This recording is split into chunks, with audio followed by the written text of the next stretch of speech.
Welcome, everyone. Thank you so much for joining us for today's Appraisal Buzzcast. We really appreciate all the feedback we've been getting. If you have any suggestions, feel free to let us know in the comments or email info@appraisalbuzz.com. If you are already subscribed, make sure you do so below. Today, we'll be speaking with Joan Trice, CEO of Altera Group, and Jim Cotillo of Appraisal Vision. We'll be discussing the appraisal industry, the current market, and how technology can fix some of the issues that we're seeing. Passing it over to you, Joan. Thank you, Jim. So Jim, welcome. We have two Jims. We got to get the Jim Cotillo, our guest today. So Jim, you have a transaction platform and you see a whole lot of, you can see trends, I'm sure, and activity. And tell me, why is there such a high defect rate in the appraisal process? Yeah, Joan, first of all, thank you for inviting me this morning. I'm excited to be here. And that's a great question. So when I started the company back in 2017, we really started out as a data and analytics company before we built our transaction platform. And that really gave us a lot of insight into sort of this problem that you've identified as far as the defect rates go. And ironically, I think a lot of people in the industry look at it and say it's an appraiser issue, when in fact, we would argue based on the data that it's really two different things. It's one, lenders not providing detailed enough letters of engagement to the AMC or to the appraiser. So they're not really honing in on, the property attributes, the loan type, what their expectation really is of the appraiser for a particular file. For example, if a property is on a private road, some lenders require a statement regarding accessibility year-round and also any impact on marketability. It would be a stretch for an appraiser to remember every lender's specific requirements. So what we started doing is dynamically generating letters of engagement that we can pass to an appraisal management company for our lenders, and then they can ultimately pass them to the appraiser. That in and of itself made a huge impact on the amount of defects. So we saw probably about a 50% drop just with that alone. And then we implemented a review engine that takes all the requirements and does a review when the appraiser actually uploads it. And that really eliminated a lot of gaps and problems with the defect rates. And then the second issue, it was, the appraisal management companies that a lot of lenders use all have different quality control processes, many of which are done manually. So there was really no consistency across all the AMCs a lender was using. So we solved that problem. So we've seen about a 75% drop in defect rates with participants using our platform. Wow, that's impressive. So, I'm glad you have defended the appraiser here because, I'm a voyeur too of the transaction, and I'm constantly amazed about how inefficient the ordering process really is. I mean, handing an appraiser a postal address and say, here, give me a quote is so horrible and inefficient. I don't understand why everybody's so frustrated with why that isn't working. Why they don't fix it. Sounds like you have. I think you have to give the appraiser enough information for them to give you a product back that you want, right? And so right. I always look at it and say, hey, if you're ordering something on Amazon and 60% of the time it comes in defective, you're either not going to use the platform anymore, which means you should change your order management platform, or you're going to look at the seller and say, what's the problem with the product? Well, the problem is they don't have the right specification for the job. So we've spent a lot of time. We've really spent more time focused on the appraiser than we have anyone else in the transaction for multiple reasons. One, there's a limited supply of appraisers, right? So if they're having to spend 2 to 3 times what they should producing a quality report, getting revisions back from the AMC, then getting revisions back from the lender, that makes them very inefficient, which means they can't do as many appraisals per week, which means there's a shortage of appraisers, right? So if we can make the appraiser more efficient, and in certain markets where we've done pilots, we've made them 225% more efficient on a weekly basis, which then increases their average income, right, per transaction. So it's really just a different focus, right? I mean, we started on the back end with the quality issue. We've also expanded our transaction platform so an appraiser can get orders from all of our appraisal management companies by just simply signing in one time. So they don't have to worry about 8 different logins, 9 different logins, a whole bunch of different systems, because that's just not efficient for them either.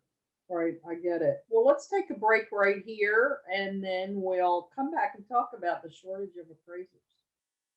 Appraisers, if you've grown frustrated with endlessly pursuing new appraisal work and not reaping any of the benefits, Metro West is here to help.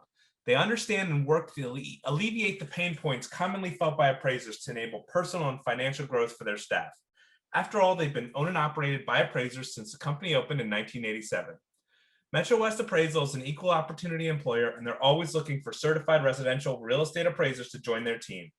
Visit metrowestappr.com/careers or email careers@metrowestappr.com. All right, Jim. So let's talk about that shortage. Do you think there is a real shortage, or do you think it's created by some of these bottlenecks in the processes, or is it a little bit of both? Yeah, it's obviously a combination of both, Joan. So we're trying to do as much as we can with the current supply of appraisers that are out there, right? So if we can make them more efficient, that's going to be helpful, right? But there are some counties in the U.S., some states and counties where, it's generally rural, and there's just not enough appraisers in those markets, and that may just be a really hard problem to solve. And I don't think you solve it by alternative products either, because you still have to have somebody who's competent in that market, determining what the actual value of the property is, right? So I don't know if that solves it. We have spent a ton of time talking to sort of industry leaders, schools like McKissick. We're working with universities here in Florida, like the University of Tampa, to actually create a curriculum for real estate valuation. So students, maybe as early as their sophomore year, can get exposed to the industry, can actually get college credits, and then apply those towards licensing requirements later on. So, we feel like part of our role in the industry, besides being a technology provider, is to help create the future appraiser. And it's ironic, we did a case study with about 400 students at the University of Tampa last semester, and they really had no real appreciation for a career in appraisal, right? Whether it's an appraiser, that is out in the field, or a chief appraiser. They had no understanding of what the income opportunity was. And so partially because they've never bought a home, right? So we kind of went through that whole process with them, and we literally had kids asking us how they can do it, because they see it as something now that's very analytical. So we work with business school students. They're tech savvy. So, we're still putting together a plan with some others to help us sort of figure out a way to create the future appraiser. Well, that's impressive. I wish all the vendors were out there working on that same problem. It is most definitely something that's going to take a concerted effort by all of us to solve this problem. So let's talk a little bit about alternative products and automated appraisals. You touched on it a little bit. Those rural areas where there are proven shortages, AVMs aren't going to work there either. No, I mean, AVMs only work in, obviously, most or all the large MSAs, right? So, I mean, there has to be enough data to support an automated valuation. So Right. I think you really have 2 problems you have to solve, right? And that's like, okay, who's going to do the inspection, right? And it was tried before to have somebody that other than an appraiser do the inspection. People have created all these inspection apps where the homeowner can do part of it and send the photos into the appraiser. But the reality of the situation is that, a homeowner doesn't even know what the photo. They don't know what to take a picture of. They're not going to take a picture of a health and safety hazard. They're not going to take pictures of dampness or mold. And who knows if a realtor would, because they're not always a disinterested third party. So I don't think the approach that's being taken today really ultimately solves the inspection problem. I really don't. Now, could you become a certified inspector that is truly a third party?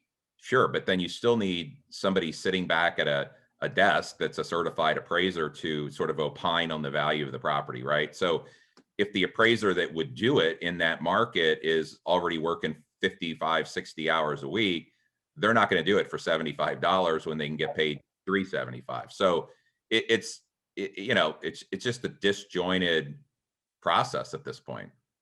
Yeah, unfortunately, it's always sort of crass conversation to talk about money, but we need to. I mean, appraisers are in it to earn a living, and we're simultaneously talking about a shortage of appraisers and trying to compress fees. Again, we seem to abandon any common sense when it comes to the appraisal process. It's very frustrating. Your thoughts? Yeah, I mean, fees right now are kind of out of control, right? So the demand in the market is very high for appraisals, right? We're seeing less and less appraisal waivers, so it's even compounding the problem. And we've seen lenders over the last 60 to 90 days increase their appraisal fees, right? And the question is, well, how much of that is really making it to the appraiser, right? Or how much of that is going to the AMC? So, Texas being one of the biggest markets with challenge right now is you just have a limited supply of appraisers in other than metropolitan areas. And, we're seeing $1,000 fees for appraisals that, 6-8 months ago, a year ago, were 600, and the question is, when does that go back to normal? And is anybody really going to allow the fee to drop down to 600 after they've already been paying 1,000? And so all this is just costing the homeowner more to get into the home. And I just don't think people are really thinking through how, once the volume drops to a reasonable level, which we all know it will at some point, how do we go backwards? Because I've never seen that happen. Appraisal fees have never gone down. Yeah, I know. That's going to be an interesting dilemma. Well, let's take another break.